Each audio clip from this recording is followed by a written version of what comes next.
ఇది ఇంగ్లీష్ గ్రామర్కి సంబంధించిన టీఎల్ఎం అండి. దీనికి గాను నేను ఒక పెద్ద అట్టను తీసుకుని దాన్ని ఒక రౌండ్గా కట్ చేసుకుని దానికి చార్ట్ని అంటించానండి. దాని మీద వర్బ్ ఇంగ్ ఫామ్స్ని ఈ విధంగా రాయడం జరిగింది. Playing, jumping, sleeping, shouting, reading, combing, batting, climbing, eating, ఇలా మొత్తం అంతా ఫిల్ అయ్యే విధంగా వర్బ్ ఇంగ్ ఫామ్స్ని రాసుకున్నాను.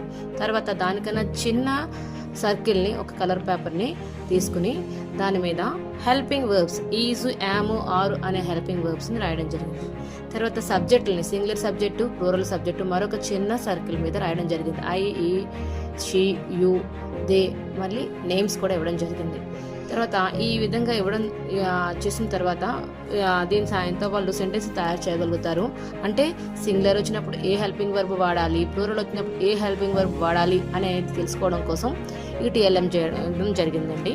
లత, లత ఈజ్, లత అనగానే దానికి సింగులర్ ఫామ్కి ఈజ్ అనే హెల్పింగ్ వర్బ్ను వాడుతూ Latha is swimming, Ramu is jumping. Plural రాగానే they are shouting, we are shouting. అలా ఐ రాగానే యామ్ అనే హెల్పింగ్ వర్బ్ని వాడుకుని ఐ యామ్ రన్నింగ్. ఇలా ఈ సబ్జెక్ట్ని, ఈ హెల్పింగ్ వర్బ్స్ని, ఈ వర్బ్ ఇంగ్ ఫామ్స్ని వాడుతూ they can make many sentences by using this TLM. Thank you.